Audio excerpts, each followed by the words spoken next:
आलमीन वस्सलातु वस्सलामु अला सय्यिदिल मुरसलीन अम्मा बाद फ़ाऊज़ु बिल्लाहि मिनश शैतानिर रजीम बिस्मिल्लाहिर रहमानिर रहीम अस्सलातु वस्सलामु अलैका या रसूलल्लाह व अला आलिका व अस्हाबिका या हबीबल्लाह अस्सलातु वस्सलामु अलैका या नबियल्लाह व अला आलिका व अस्हाबिका या नूरल्लाह।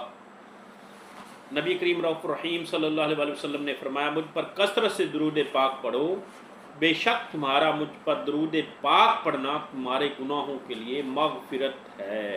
सल्लु अलल हबीब सल्लल्लाहु तआला अला मुहम्मद। मौत दुनिया और आखिरत की हौलनाकियों में सबसे ज़्यादा हौलनाक है। ये आरों के चीरने से, कैंचियों के कतरने से और हांडियों के उबालने से भी ज़्यादा तकलीफ दे है। अगर मुर्दा जिंदा होकर मौत की सख्तियाँ लोगों को बता दे तो इनका ऐश व आराम सब खत्म हो जाए और इन सब की नींदें उड़ जाएं। है यहाँ से तुझको जाना एक दिन, है यहाँ से तुझको जाना एक दिन, कब्र में होगा ठिकाना एक दिन, मुँह खुदा को है दिखाना एक दिन, अब न गफलत में गंवाना एक दिन मरना है आखिर मौत है, कर ले जो करना है आखिर मौत है। एक डॉक्टर का बयान है कि एक रात मैंने एक सनसनीखेज ख्वाब देखा। ख्वाब में मैं एक कब्र के अंदर दाखिल हुआ। उसमें मुझे तड़पता मुर्दा नजर आया। चीखने के अंदाज में मुंह खोलने के बावजूद उसके मुंह से आवाज़ नहीं निकलती थी। काफ़ी देर के बाद वो साकिन हुआ, यानी तड़पना बंद हुआ। इतने में एक शख्स ने चाबुक नुमा चमकदार तार उसकी पेशाब की नाली के सुराख में डालकर दाखिल कर दी, जिसकी अजियत से वो मुर्दा एक बार फिर पहले की तरह तड़पने लगा।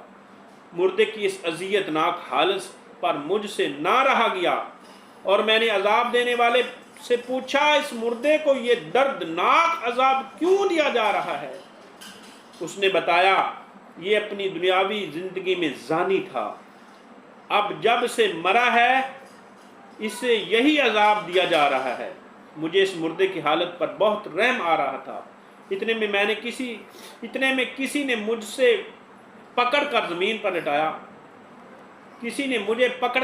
पर लिटाया और वैसी ही एक बार सलाख मेरे पेशाबगाह के सुराख में भी दाखिल कर दी। मैं शदीद तकलीफ़ की वजह से माही बेआब की तरह तड़पने लगा। काफ़ी देर के बाद जब मेरी आंख खुली तो मैं सख्त तकलीफ़ में था। मेरा बिस्तर गीला था। मुझे महसूस हुआ कि पेशाब निकल गया है, मगर देखा तो पेशाब तकिए तक पसीने में तरबतर था। मैंने जब उठकर पेशाब किया तो खून की तरह सुर्ख था और ये खून वाला पेशाब 6 माह तक जारी रहा। इससे मैं बहुत कमज़ोर हो गया। हर किस्म के लेबॉरेटरी टेस्ट, गुर्दे मिसाने के एक्सरे वगैरह कराए, मगर डॉक्टरों से मशवरा किया, मगर ना बीमारी की वजह समझ आई, ना ही मर्ज में कमी हुई। इस दौरान मैंने मुलाजमत से लंबी छुट्टी ली। जब हर तरह की दवा नाकाम हो गई तो फिर मैंने दुआ इस्तग़फ़ार की तरफ रुजू कर लिया और अल्लाह पाक ने मुझे इस मुसीबत से निजात बख्शी।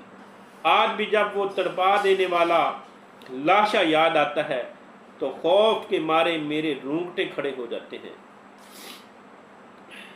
मज़कूरा वाक़या कहीं पढ़ा था जिसे कदर तसर्रुफ़ के साथ बयान कर दिया है। वाकई इसमें इबरत ही इबरत है। प्यारे इस्लामी भाइयों, खौफ खुदाबंदी से लर्ज़ उठिए। ज़िना और इसके लवाज़मात, यानी आँखों का ज़िना, हाथों का ज़िना, दिल का ज़िना, ज़हन का ज़िना, हर तरह के ज़िना से सच्ची तौबा कर लीजिए। मेराज की रात सरकार मदीना सल्लल्लाहु अलैहि वसल्लम तंदूर जैसे सुराख के पास पहुँचे तो उसके अंदर झांक कर देखा तो इसमें कुछ नंगे मर्द और कुछ औरतें थी। अचानक इसके नीचे से आग का शोला उठता तो मर्द और औरतें धाड़े मारते और हाय हाय करते। सरकार मदीना सल्लल्लाहु अलैहि वसल्लम के इस्तफ़सार पर सैयदना जिब्राइल अलैहिस्सलाम ने अर्ज़ की, ये जानी मर्द और जानी औरतें हैं। खातमुल मुरसलीन सल्लल्लाहु अलैहि वसल्लम का फरमान इबरत की शान है, जब मर्द से मर्द हराम कारी करे तो दोनों زانی ہیں، اور جب عورت سے حرام کاری کرتے ہیں تو وہ دونوں زانی ہیں۔